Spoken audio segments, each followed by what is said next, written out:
Hello, and welcome to Tower Thoughts from Rebellious Resources. My name is Raina. I am the host of Tower Thoughts and the owner of Rebellious Resources, where we are disrupting money culture with the magical and the mundane.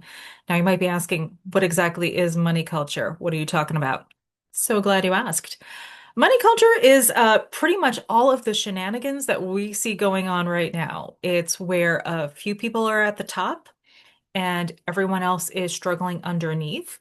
Because society has always been very, very specific about who is allowed to have, keep, use, and grow money. That has left the financial conversation and the power of that conversation in the hands under the purview of a very relatively few people who have not wanted to share. And you know what? That's a bunch of bullshit. So we're messing with that. Yeah. How are we doing that? Well, again, so glad that you asked. What I focus on is financial literacy, financial inclusion, and financial history because we cannot understand where we are, what rights we do have, how we got here, what we need to do to protect them, and how we can move forward to expand them without understanding the whole process of what the fight for financial access has been throughout history. Now, I'm here in the US. I focus largely on US history, but not exclusively because we are a global collective, whether some people want to acknowledge that or not. So, what exactly will Tower Thoughts be? I have not entirely a fully formed idea. Um, so when I started Rebellious Resources about 5 years ago, um, I didn't exactly know the direction it was going to go. And for a Virgo rising like myself, Um, that is very uncomfortable. In that time, I have learned to not simply just deal with the unpredictability, but perhaps to embrace it a little bit. And sometimes you just need to try and see where it goes. If nothing else, you will learn something along the way. And if you have not yet given yourself permission to do that, I hope that you will perhaps start. Perhaps this will be a guide to how that all happens. So, figured why not? I know that all social media platforms are going through a thing. And frankly, they have not been overly helpful or productive. But sometimes a long form content place can be useful. So that's what I am doing with Tower Thoughts, going to give it a try. And it's the name is a little bit of a play on shower thoughts, like if you're one of those people who like does their best thinking in the shower. Um, a little play on words there, but also Tower, the Tower card in tarot is all about tearing down what did not have a stable foundation in the first place. And that is very much very relevant to the time that we are in. So this is where we get to the magical part of the magical and the mundane. I use tarot and astrology as supportive tools in the discussion of finances, of the discussion of power, in the discussion of inclusion, current events, and how we reclaim our power in a thus far patriarchal society. They're not going to solve all the problems, but they can help us understand where both opportunities and challenges exist. Mundane astrology is the astrology of world events, so like political astrology. And that is largely what I focus on, where you can overlay what is going on in the cosmos with what is happening down here on this blue marble, and how do we all in our meat suits deal with that? Political astrology, mundane astrology can also give us an idea of where and how past generations dealt with challenges that might be similar to what we're dealing with today. Do we like how that turned out? Then maybe we can take some lessons from them on how to move forward in a direction we want. Do we not like how it turned out? Well, that's another lesson. It's a what not to do. And each generation is going to, history doesn't exactly repeat. It does rhyme. There are always differences, but there are certainly larger themes that do repeat. It's just the context and the tools you have to deal with them are different. So I think when we combine those, like I said, it's talk about history, talk about economics, tarot, astrology, current events. If the woo is not for you, that's fine. There's plenty of other cool stuff here that we're going to talk about. Even if the woo is for you, I say you can love and light and sage and selenite all goddamn day. It is not going to replace the actual work we need to do here every day in society as a human to create the world that we actually want to live in. So hopefully this platform turns into something that is helpful, um, something that can uh, offer us tools for embracing the chaos, dismantling the patriarchy, and having fun in the process. Because really, what is the point of rebellion, revolution, and creating a better world if you can't have a little bit of fun? I would point you towards the frog suits and the inflatables in Portland. Absurdity, humor, joy, these are all tools against fascism, authoritarianism, against a repressive society. So, yeah, we're gonna have fun. And I like spicy language. I will drop an F-bomb. I say fuck. I say shit. I say God damn it. And if that is your red line, um, a couple things. One, the world is going to be really uncomfortable for you in the coming years. Two, that's okay. You don't have to like spicy language, but I do, and I will use it. So if you have children around, this maybe is not the place for them. This is, you know, um, meant to be a platform for people who can handle that. Um, your household, you do you, but I don't want any crying like about my language. I yeah. So we're getting that out of the way. All right. So I'm not going to get too deep into any of these topics today. This is really just a brief introduction. But what I will say, why I am I didn't really plan on it, but sometimes like things just kind of coincide. But perhaps why this work is so important now. We are in Pluto in Aquarius. Now, in astronomy, Pluto is no longer a planet. In astrology, specifically modern astrology, and there are many different schools of astrology, so if this is not the one you subscribe to, that is okay.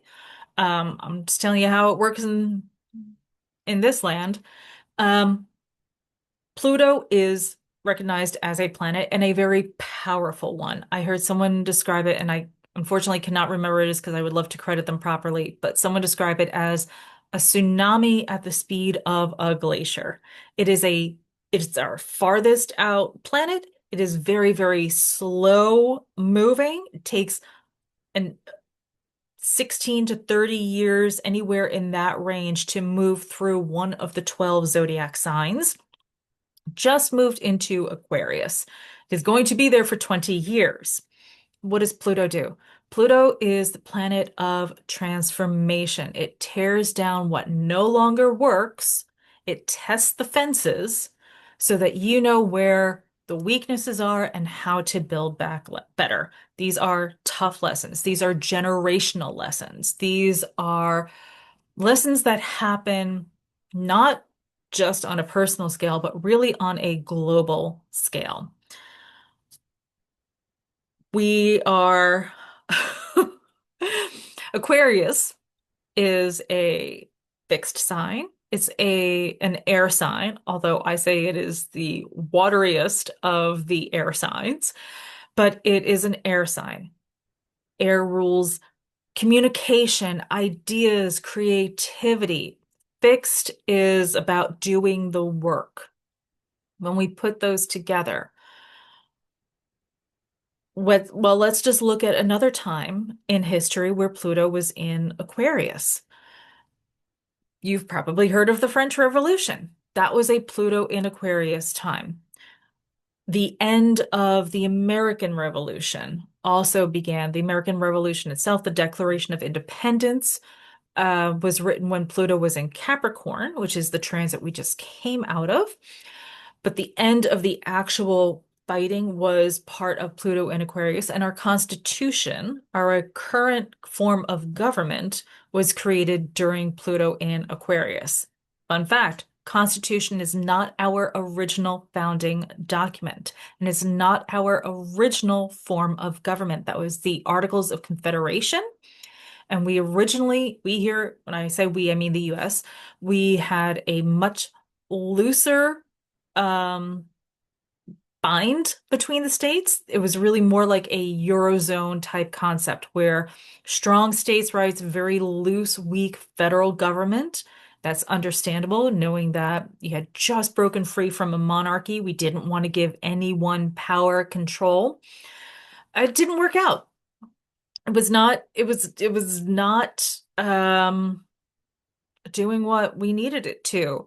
And so folks came together and said, we need to fix this if we want this country to survive. Out of that came the US Constitution and the form of government that we have now. That means while our nation was founded during Pluto in Capricorn, which we just came out of, that's something called a Pluto return, where the transiting planet, that's currently up in the sky, moves back into the same sign it was at the time of birth, which, yes, a country, a nation, a business, those all have birth charts just the way that we as humans have a natal chart. The country just finished its Pluto return. And I know a lot of folks were celebrating about that, like, woohoo, we made it. And I said, hold up, fam. We're actually at halftime. Great, we made it through the first half, but now we're at halftime because our government, our Constitution, the document that gave we the people the power, is now going through its own Pluto return as Pluto moves into Aquarius. So everything that is happening, and this is just taking one planet, but everything that is happening is astrologically aligned. I'm so sorry to tell you, Pluto will be in Aquarius for 20 years. 20 fucking years. Okay? We we are right at the beginning of it. If you don't like what you see, you better figure it out now because it is not going to get any easier moving forward. So, how do we do that? Well, Aquarius, and again, I'm going with modern astrology. There's something called traditional astrology, which does not recognize what are considered modern planets. I work with modern astrology that does recognize Pluto and Neptune and Uranus as chart ruler, as sign rulers. So Aquarius has two rulers, depending on whether you go with the traditional or the modern. The traditional is ruled by Saturn, which also rules Capricorn. Saturn is a planet, it can be a planet of restriction, boundaries, um, and it's called a malefic. Malefic meaning bad, it's got bad energy. I think it is one of the most misunderstood and misaligned planets out there. I think Saturn can be incredibly powerful if you find a way to work with it. So, Saturn is also about discipline, structure, boundaries. Yeah, setting boundaries. And when we use those energies, we can get shit done. I think it is an incredibly powerful planet if you can harness the energy in a positive, constructive way without overreaching and being controlling. That is the traditional ruler. We also have the modern ruler, which is Uranus. Uranus is the complete opposite. It is um, all about rebellion, anarchy, chaos. It is invention. It's those eureka moments. And when we put those two competing energies in a sign, um, it's a lot. It's a lot. If especially if you are someone who doesn't deal with duality or nuance very well, it's not about being at extremes. How do we blend these? How do we find the light in each? How do we rebel to build a better structure? How do we stay disciplined to find the invention and innovation? So that they're challenging energies, but that is the test of this transit. Now, I know a lot of folks keep looking at what is going on in the US and saying, when are they going to stop? I would respond to that. This is an environment that we, the people, have allowed to exist. These people, fascists always exist, authoritarians always exist. They are there to test the fences. And when a when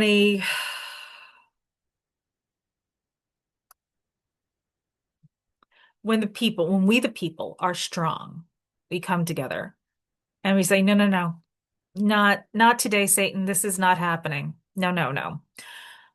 When we have become disengaged, when we have become apathetic, when we have become um, disillusioned. And it's not that these things are right or wrong,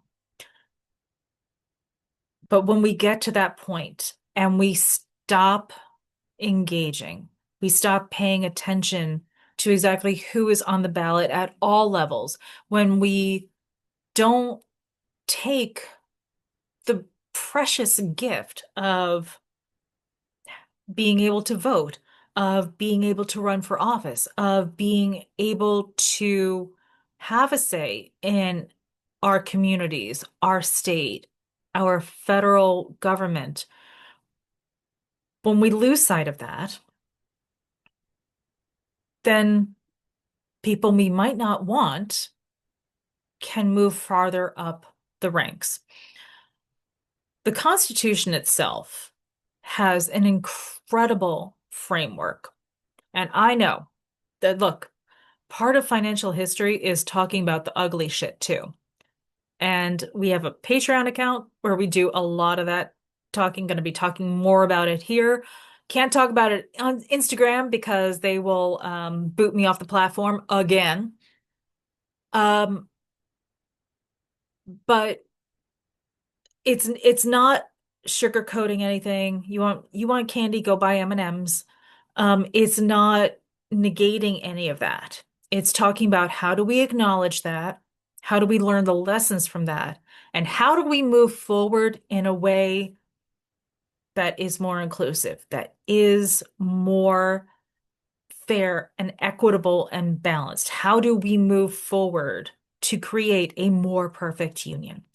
That, my friends, is the test of Pluto in Aquarius. It is a test of the collective. It is a test of we the people, because the Constitution empowered we the people to decide how this government is run or if it even continues to exist. So there are other transits coming up this year that are definitely going to add another layer to that. We'll be talking about that more, and we dive into them on both our Patreon community, which is under Rebellious Resources. Also publish a Substack called Politics and Pentacles, where we do deeper dives into um, events, current events and events in history, looking at the history, economics, and astrology of them. So hope you'll join us there. And yeah, so Saturn and Neptune are moving into Aries. That's going to be some big spicy energy. Uranus, which I just talked about, is going to move into Gemini for realsies. That is another very important transit when we are talking about the US government and the US as a country. We're going to dive more into all of those. So, this was just a quick little intro. If you find this interesting, please give us a subscribe. Please look us up on other platforms. I do try to put different degrees of content on different platforms so that you can find the one that works for you. And if this isn't your jam, okay, all right, that's fine too. But I hope that you're at least curious enough to come and listen. You might be surprised. Like I said, our version of woo is a very practical woo. It's like, that's great. How do we use this? How do I do something with this? Um, and maybe you can find a little comfort in it too, because throughout history, there have also always been amazing communities, amazing leaders who have stepped up and said, no, we're not doing this. We're doing something different. And we owe them a tremendous debt of gratitude for having done that, for having secured legal protections that we now enjoy. And yes, those are our legal protections to lose. They are not anyone else's to take. And I am going to put all the hope and faith that I have that we, the people, will listen to our better angels. We will be led by them and will not only survive this, but now that all of the weak spots in the fence are being pointed out in glaring clarity, we will say, you know what? We do need to make some changes to create a more perfect union that is equitable, that has inclusion, that has a space for everyone. And we all have to take more responsibility in building it and protecting it for our generation and for future generations. So, with that, I will sign off. I have no idea when I will be putting the next post up or how often this will happen. This is all very much, we're gonna figure it out. Um, so yeah, give us a follow, and I look forward to seeing you on the next Tower Thoughts. Have a great day.